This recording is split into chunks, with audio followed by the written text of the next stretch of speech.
Assalamualaikum warahmatullahi wabarakatuh. Alhamdulillah, alhamdulillahilladzi hadana li hadza wa ma kunna linahtadiya laula an hadanallah. Asyhadu an la ilaha illallah wa la syarikalah wa asyhadu anna Muhammadan abduhu wa rasuluh. Allahumma sholli wa sallim ala sayyidina Muhammad wa ala alihi washabihi ajmain. Amma ba'du. Rekan-rekan mahasiswa Program Studi Manajemen Bisnis Syariah Fakultas Ekonomi dan Bisnis Islam IAIN Surakarta. Pada kesempatan kali ini saya akan melanjutkan kembali materi tentang mata kuliah manajemen syariah. Setelah kemarin kita pada pertemuan pertama bicara tentang pengantar, kemudian pada pertemuan kedua kita bicara tentang prinsip etikanya. Nah, pada kesempatan yang ketiga ini kita akan bicara tentang bagaimana Islam mengajarkan kepada kita tentang kepemimpinan. Dalam sebuah aktivitas manajemen, kepemimpinan ini menempati posisi yang awal. Bagaimana seorang mengatur, bagaimana seseorang mengelola, bagaimana seseorang menjalankan, itu dimulai dari pemimpin. Baik sebagai seorang manajer, sebagai seorang direktur, sebagai seorang supervisor, bagaimana bahkan sebagai seorang karyawan, seorang konsumen pun, itu dia sebagai pemimpin. Ketika manajer, maka dia memimpin perusahaan, memimpin orang-orang yang ada dalam usahanya. Sebagai seorang karyawan, dia memimpin dirinya untuk menjalankan tugas-tugas dari perusahaan maupun tugas-tugas manajemennya. Sebagai seorang konsumen, kita juga memimpin diri kita untuk memilih, memilah produk-produk yang akan kita konsumsi. Nah, Islam juga mengatur tentang itu. Jadi, bagaimana Islam mengatur tentang kepemimpinan, itu yang dalam kesempatan kali ini akan saya sampaikan uswah dari baginda kita Rasulullah Muhammad SAW yang sering kita dengar. Bahkan kita bisa mencontoh bahwa Rasulullah adalah tipe pemimpin yang luar biasa. The great leaders. Nah, jadi seorang manajer harus mampu mengatur, mengelola, dan mengoptimalkan segala sumber daya. Baik sumber daya alam yang akan digunakan untuk proses produksi, maupun sumber daya manusia. Bagaimana orang-orang tadi akan menggunakan, orang tadi akan memproduksi, akan menjalankan aktivitas-aktivitas usaha secara efektif dan efisien. Nah, itu fungsi manajemen. Agar tujuan bisnis dapat tercapai secara maksimal. Nah, bagaimana Rasulullah menyampaikan kepada kita tentang sikap seorang muslim ketika menjadi seorang pemimpin, maka kita akan mendengar 4 sifat Rasulullah: sidik, tablik, amanah, dan fatonah. Ya. Nah, kita akan lihat itu, bagaimana menerapkan 4 prinsip atau 4 sifat tadi ke dalam aktivitas kita, dalam aktivitas bisnis, dalam aktivitas wirausaha, bahkan dalam aktivitas kita memenuhi kebutuhan kita sehari-hari. Nah, yang pertama adalah sidik. Sidik itu artinya benar, jujur, tidak pernah berdusta. Nah, bagaimana sikap sidik ini diterapkan dalam aktivitas manajemen kita? Maka tentunya sebagai seorang manusia, maka kita harus menjaga lisan kita, menjaga ucapan-ucapan yang kita sampaikan kepada orang lain, agar kita terhindar dari yang namanya sikap dusta atau menyampaikan sesuatu yang tidak benar. Jujur. Nah, karena aktivitas bisnis ini adalah aktivitas yang sangat duniawi dan sangat dekat dengan yang namanya ketidakjujuran. Ketika kita memasarkan suatu produk, inginnya kita laku, menguntungkan, dan dibeli banyak orang. Tetapi kadangkala keinginan kita tadi tidak diikuti dengan kenyataan. Kita sudah mempromosikan produk sedemikian rupa, ternyata tidak ada yang beli. Maka kemudian ini saatnya setan menggoda. Gunakan cara-cara terlarang. Gunakan hal-hal yang itu sifatnya manipulatif. Membohongi orang lain. Barang yang kita jual adalah produk KW, tapi kita katakan itu produk ori. Ya, original. Ya, original KW-nya maksudnya. Nah, itu. Ini prinsip sidik, ini harus kita jaga. Ya. Nah, bagaimana saat ini? Saat ini apalagi? Saat ini itu dunia sudah dalam bentuk genggaman. Dunia sudah dalam genggaman. Ketika kita menginginkan suatu produk, kita tinggal menjual melalui marketplace di dunia maya, melalui internet. Ketika kita menginginkan suatu produk, kita juga tinggal buka marketplace. Ada Shopee, Bukalapak, apalagi Tokopedia, dan banyak lain sebagainya. Nah, di rumah, di kamar saja, apalagi ketika suasana sedang WFH, WFH home, kita ini. Sekarang bukan lagi sidik itu bukan dengan ucapan saja, tetapi dengan jari.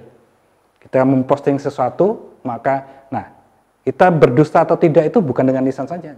Kalimat-kalimat yang kita ketik, kalimat-kalimat yang kita klik dengan jari kita, itu akan menunjukkan apakah sikap sidik itu sudah ada dalam diri kita. Ya. Jadi ini sidik yang pertama. Kemudian yang kedua adalah amanah. Nah, sebagai seorang pelaku usaha, seorang manajer atau orang yang belajar dalam dunia manajemen, maka sikap amanah ini adalah sikap yang paling penting. Ya, semuanya paling penting. Jadi bertanggung jawab, transparan, tepat waktu dalam mengelola dan menjalankan bisnis. Nah, ini.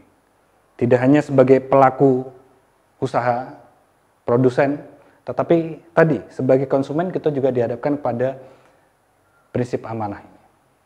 Amanah itu adalah menjalankan apa yang sudah ditugaskan kepadanya.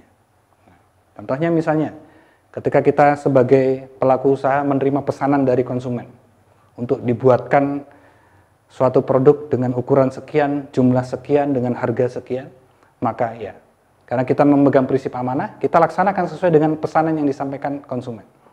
Tidak kemudian kita kurangi sedikit, kita ganti bahan bakunya agar kita mendapatkan harga yang lebih murah. Ya. Boleh saja mengganti dengan harga lebih murah, tetapi kita harus bersepakat dengan orang yang memesan kepada kita. Tidak kita rubah sendiri dengan tujuan untuk memaksimalkan keuntungan yang kita dapatkan. Nah, transparan. Ya.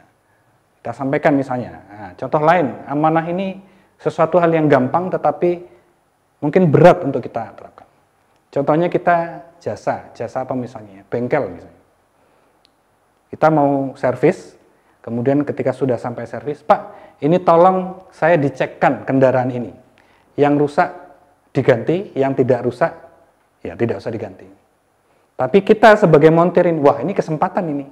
Orang ini nggak tahu masalah mesin, nggak tahu masalah motor. Yang penting diganti, maka semua yang menurut kita nggak kelihatan, dan itu bisa menguntungkan, kita ganti. Businya diganti, olinya diganti, pokoknya dalaman-dalamannya diganti, padahal itu semuanya masih bagus.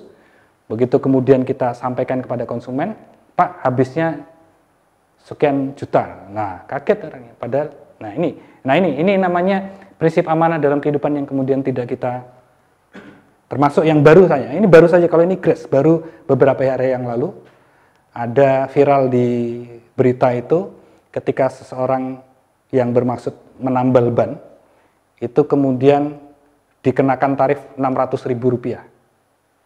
Itu saya tidak sebut daerahnya, itu di ujung Jawa Timur, sebelah timur. Ya. Nah ini saat ini sudah viral dan sudah diinvestigasi oleh polisi. Apa kata penambal bannya? Dia tidak salah, merasa tidak salah. Karena apa? Karena memang jenis tambalnya itu tambal yang mahal. Tetapi masalahnya adalah dia tidak menyampaikan kepada konsumen bahwa harganya mahal. Nah, yang biasanya tambal ban paling hanya berapa? 20.000 mungkin. Tapi ini sampai 600.000. Nah, ini adalah bagaimana kita mengedepankan prinsip amanah dalam aktivitas bisnis kita. Kemudian yang ketiga, fatonah. Nah, fatonah itu cerdas. Seseorang pelaku usaha, seorang manajer itu harus punya visi. Harus cerdas, berpikiran terbuka, inovatif. Sadar akan produk dan jasa, serta belajar bagaimana dia melakukan aktivitas berkelanjutan, baik terhadap lingkungan maupun terhadap keberlanjutan produk maupun terhadap keberlanjutan konsumen yang memanfaatkan barangnya. Sidik saja tidak cukup, amanah saja tidak cukup, tetapi kita harus pintar bagaimana kita menjalankan usaha kita, karena tujuan usaha kita itu tidak hanya sekedar untung, tetapi juga bisa memberikan kemanfaatan kepada konsumen dalam jangka yang panjang. Nah, ini Tetapi fatonah atau sikap cerdas ini harus betul. Tidak boleh seperti misalnya, saya tidak sebut negara misalnya, saya kemarin ke pasar karena anak saya minta membeli mainan, kemudian saya lihat mainan, harganya luar biasa murah. Padahal bayangan saya harganya itu ratusan ribu, tetapi itu hanya puluhan ribu, 20 ribu kalau tidak salah. Ternyata apa? Ya, saking cerdasnya itu membuat miniatur atau kualitas KW dari suatu produk yang ternyata setelah kebetulan saya penasaran, kemudian saya beli. Saya beli itu bukan bermaksud untuk karena saya penasaran, kok bisa sampai murah sekali harganya. Begitu sampai di rumah, buat mainan, 1 hari rusak barangnya. Nah ini, saking cerdasnya inovatif, membuat kualitas KW, tetapi yang ternyata tidak bisa dimainkan dalam jangka waktu yang lama. Nah ini artinya, sikap cerdas ini harus kita manfaatkan secara benar, bahwa ketika kita memproduksi suatu barang, terutama untuk kalian para mahasiswa yang nanti akan menjadi pelaku usaha, berwirausaha, pastikan bahwa kita tidak hanya sekedar mencari untung. Kita tidak hanya sekedar menjual barang, memproduksi barang, tetapi kita harus pikirkan apakah kualitas barang yang kita buat tadi itu bisa digunakan untuk masa yang lama. Ya, logika saja, tidak mungkin kita ingin membeli barang hanya sekali atau 2 kali pakai, kecuali yang sifatnya memang sekali pakai. Tetapi, itu ada hubungannya nanti dengan bagaimana aktivitas produksi, bagaimana aktivitas keuangan dalam menetapkan harga misalnya. Nah ini, sikap cerdas ini yang harus kita tanamkan dari diri kita, bahwa cerdas itu bukan berarti kita harus pintar memanfaatkan situasi, tetapi kita harus pintar bagaimana membaca keinginan masyarakat, bagaimana membaca keinginan pasar, sehingga kita bisa menghasilkan suatu produk yang sustain, yang bisa dimanfaatkan dalam jangka panjang, tetapi kalau keinginan konsumen dengan harga yang murah, tentunya tidak harus dengan mengedepankan hal-hal yang negatif atau perbuatan-perbuatan yang horor, manipulatif, dan lain sebagainya. Nah, sifat keempat yang Rasulullah ajarkan kepada kita adalah sifat tabligh. Menyampaikan, komunikatif. Nah, tadi, kita harus berkomunikasi dengan baik, kita harus menyampaikan informasi dengan sedetil-detilnya. Apalagi kalau aktivitas bisnis yang kita lakukan tidak secara langsung, tetapi menggunakan media online. Maka deskripsi pendelegasian wewenang ketika kita melakukan aktivitas manajemen itu harus bisa kita terapkan. Jangan sampai pendelegasian tugas, misalnya kita sebagai seorang manajer memerintahkan kepada karyawan kita untuk memproduksi barang, tetapi kita tidak mengajarkan caranya, tetapi kita tidak menyampaikan bagaimana yang harus dilakukan supaya mendapatkan produk yang baik. Intinya kita harus, pokoknya kamu harus menghasilkan ini. Nah, itu tidak boleh. Itu bukan sifat tabligh. Begitu juga ketika kita menjual produk kepada konsumen. Sampaikan bahwa produk ini adalah spesifikasinya A, B, C, D. Nah, syukur. Nah, syukur ini artinya apa? Ada 2 hal. Kita menyampaikan apa saja kelebihan produk tadi, perbedaan produk kita dengan yang lain, dan apa saja kelemahannya. Nah, kadangkala kita susah di urusan kelemahan ini. Pokoknya produk yang ingin kita hasilkan, kita jual adalah produk yang bagus. Padahal tidak ada kesempurnaan di dunia ini. Wah, itu kata filosof. Nah, bagaimana? Dengan kekurangan itulah yang bisa membuat kita terhindar dari hal-hal yang manipulatif tadi. Contohnya, misalnya, kekurangannya adalah bahan ini tidak boleh kena air. Nah, kalau tidak kita sampaikan itu, ya kita anggap itu berdusta. Begitu ada konsumen yang komplain, Pak, ini kena air kok mati. Loh, ini tidak boleh kena air, Pak. Loh, kata siapa? Loh, nggak disebutkan. Nah, ini contoh bagaimana implementasi sifat tabligh dalam aktivitas bisnis kita sehari-hari. Nah, begitu juga dengan konsumen misalnya. Konsumen menginginkan sesuatu, tetapi tidak tersampaikan dengan baik kepada penjual, dan ketika penjual sudah diberikan hasilnya, ternyata tidak memuaskan hati konsumen. Nah, akhirnya apa? Akhirnya yang terjadi adalah kerugian di salah satu pihak, dan ini tidak boleh dalam Islam. Nah, baik. Jadi itu yang ingin saya sampaikan dalam kesempatan ini. Kita harus ingat bahwa 4 sifat Rasulullah ini adalah sifat yang harus kita punyai dalam konteks kita sebagai seorang pemimpin, baik pemimpin itu betul-betul sebagai pemimpin manajer dalam hal ini, ataupun sebagai pimpinan perusahaan, ataupun sebagai pemilik perusahaan, tetapi sifat kepemimpinan ini juga ada dalam diri kita ketika kita masih menjadi karyawan, atau bahkan ketika kita menjadi konsumen. Nah, ada satu kalimat yang cukup menarik. Great leaders start off as great followers. Seorang pemimpin yang baik itu dia pernah menjadi pengikut yang baik. Nah, kalau sekarang kita belum kesempatan menjadi pemimpin, maka kita masih menjadi followers, bukan followers Instagram atau followers Twitter ya. Tapi saat ini kesempatan kita untuk belajar bagaimana menjadi seorang pengikut yang baik.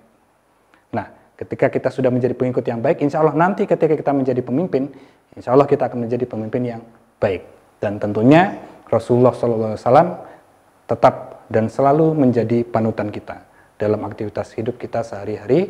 Dan semoga dengan lantaran ini kita akan mendapatkan berkah dan syafaat Rasulullah SAW di yaumil qiyamah kelak. Amin amin ya rabbal alamin. Demikian materi tentang kepemimpinan dalam manajemen Islami yang bisa saya sampaikan. Kurang lebihnya mohon maaf. Hadanallahu wa iyyakum ajmain.